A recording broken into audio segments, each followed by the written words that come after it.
بسم الله الرحمن الرحيم. السلام علیکم ورحمۃ اللہ وبرکاتہ۔ الحمد للہ وکفی وسلام علی عبادہ الذین اصطفی، اما بعد۔ حاضرین و ناظرین، یہ 10 نمبر 2294 ہے، اور آج سورہ عبس کی 10 آیتوں کی تلاوت اور تشریح کی جائے۔ آیت نمبر 23 تا 32، 23 to 32۔ اعوذ باللہ من الشیطان الرجیم، بسم اللہ الرحمن الرحیم۔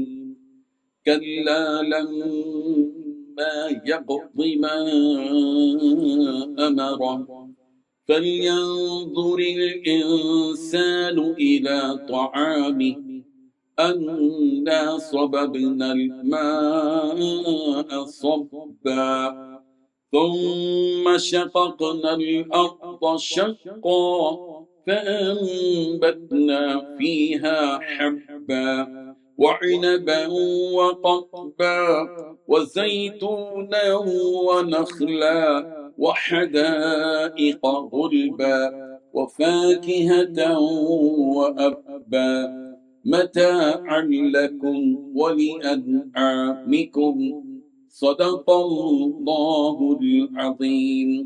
لفظی ترجمہ یوں ہے، کلا ہرگز نہیں، لما ابھی نہیں، یقضی پورا کیا اس نے، ما امرا جو حکم دیا اسے، فلینظر الانسان پھر دیکھ لے، چاہیے کہ دیکھ لے انسان، الی طعامہ اپنے کھانے کی طرف، انا بلا شبہ ہم نے، سببنا برسایا، الماء پانی، صبا خوب برسانا، ثم پھر شققنا ہم نے پھاڑا، الارض زمین کو، شقا اچھی طرح پھاڑنا، فانبتنا پھر ہم نے اگایا، فیہا اس میں، حبا اناج، وعنبا اور انگور، وقضبا اور سبزیاں، وزیتونا اور زیتون، ونخلا اور کھجور، وحدائقا اور باغات، غلبا گنے، وفاکہا اور پھل، وابا اور چارہ، متاعن فائدے کے لیے، لکم تمہارے واسطے، ولانعامکم اور تمہارے چوپایوں کے لیے۔ ان 10 آیتوں میں 5 باتیں بیان کی گئی ہیں۔ پہلی بات، ہرگز نہیں، جس بات کا اللہ تبارک و تعالیٰ نے اسے حکم دیا تھا اس نے وہ ابھی تک پورا نہیں کیا۔ دوسری بات، ذرا انسان اپنے کھانے کو بھی دیکھ لے کہ ہم نے اوپر سے خوب پانی برسایا۔ تیسری بات، ہم نے عجیب طرح سے زمین کو پھاڑ کر اس میں غلہ اگایا۔ چوتھی بات، انگور، ترکاریاں، زیتون، کھجور، گھنے باغات، میوے اور چارہ سب کچھ اگایا۔ پانچویں بات، یہ سب کچھ اللہ تعالیٰ نے تمہارے اور تمہارے مویشیوں کے فائدے کے لیے کیا۔ بزرگان محترم، ان آیتوں میں اللہ تعالیٰ انسان کو اس کے رب کی عبادت اور اطاعت میں کوتاہی اور کمی کرنے پر ملامت کر رہے ہیں، اور اس رب کی نعمتوں کا انکار اور ناشکری کرنے والے پر تعجب کر رہے ہیں کہ اس کافر نے ہرگز اللہ تعالیٰ کے اس حق کو ادا نہیں کیا جو اس پر تھا، یعنی وہ اس پیدا کرنے والے رب کی عبادت اور اطاعت اس نے نہیں کیا کرتا تھا، اور یا پھر جس طرح اس رب کی عبادت اور اطاعت کرنا تھا اس طرح اس نے نہیں کیا۔ اسے تو اس رب نے حکم دے کر بھیجا تھا کہ دیکھو، دنیا میں جا کر میری ہی عبادت کرنا اور میری عبادت میں کسی کو شریک نہ کرنا، لیکن اس نے رب العزت کے اس حکم کو بھی جھٹلایا، نہ ہی وہ اللہ پر ایمان لے آیا اور نہ ہی اس کی اطاعت قبول کی۔ آخر اسے کس بات کا غرور ہے کہ وہ اپنے پیدا کرنے والے رب کی عبادت ہی سے منہ پھیرے ہوئے ہے؟ کیا اسے یہ معلوم نہیں کہ وہ ہر آن ہر لمحہ اللہ تبارک و تعالیٰ ہی کا محتاج ہے؟